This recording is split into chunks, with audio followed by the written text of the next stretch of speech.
छत्तीसगढ़ में दलहन और तिलहन फसलों को बढ़ावा देने के लिए शुरू की गई राजीव गांधी न्याय योजना पर अधिकारी ग्रहण लगाने में तुले हुए हैं। सरगुजा जिले के 20,530 किसानों को योजना का फायदा दिया जाना था, लेकिन अधिकारियों की उदासीनता से सिर्फ 28 किसानों को ही इस योजना का फायदा मिल सकेगा।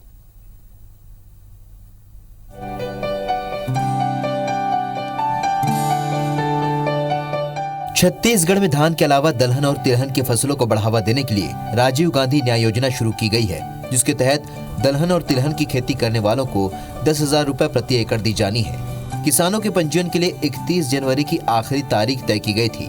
सरगुजा जिले में कृषि विभाग ने 20,530 किसानों की सूची तो बना ली, लेकिन अंतिम तारीख तक सिर्फ 28 किसानों का ही पंजीयन हो पाया।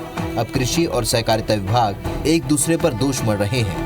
राजीव गांधी किसान न्याय योजना के तहत गन्ना, धान और मक्का को छोड़कर जिन किसानों ने इन फसलों को बोया है, तो शासन की तरफ से प्रति एकड़ 10,000 रुपये का प्रोत्साहन राशि दिए जाने का प्रावधान था। इसमें हम लोगों ने अभी तक 22,530 किसानों का सत्यापन कार्य किया जा चुका। राजीव गांधी न्याय योजना के अंतर्गत जो वर्क होना है, ये आरईओ को फॉर्म वेरीफाई करके किसान का उसके ज़मीन के हिसाब से वेरीफाई करेगा। उसके बाद फॉर्म को किसान या आरईओ सोसाइटी में जाकर देगा और सोसाइटी इसका पंजीयन करेगा। IBC 24 ने जब इसकी पड़ताल की तो चौंकाने वाला खुलासा हुआ। सहकारी समितियों तक किसानों के आवेदन तो पहुंचे, लेकिन प्रबंधकों के पास इस बात की जानकारी नहीं थी कि इन आवेदनों का क्या करना है। अभी आरईओ के द्वारा फार्म लाके हम लोगों के पास जमा किया जा रहा है, लेकिन इसके संबंध में हम लोगों को ना किसी प्रकार का कोई पत्र जारी हुआ है, ना किसी प्रकार का कोई ट्रेनिंग। और धान के फसल के सिवाय और भी फसल लगाते हैं, इस बारे में हमारे न तो आरईओ न तो पटवारी कोई भी इस बारे में जानकारी नहीं दिए हैं। बीजेपी ने जहां सरकार की मंशा पर सवाल खड़े किए हैं, वहीं खाद्य मंत्री अमरजीत भगत ने कृषि मंत्री से चर्चा कर समस्या का समाधान करने की बात कही है।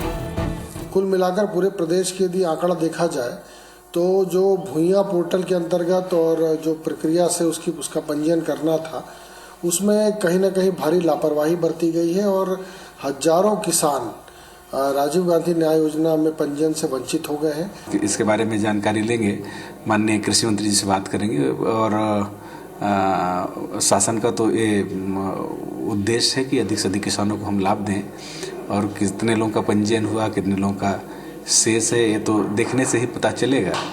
लेकिन छत्तीसगढ़ शासन का जो मंशा है स्पष्ट रूप से किसानों को लाभ देने का है, प्रोत्साहित करने का है, क्षेत्र फसल के लिए क्षेत्र छादन का है। छत्तीसगढ़ सरकार की महत्वाकांक्षी योजना पर अधिकारी फलीता लगाने में तुले हुए हैं। ऐसे में अब देखना होगा कि पंजीयन से वंचित किसानों को कैसे फायदा दिलाया जाता है। अभिषेक सोनी, IBC 24, अंबिकापुर।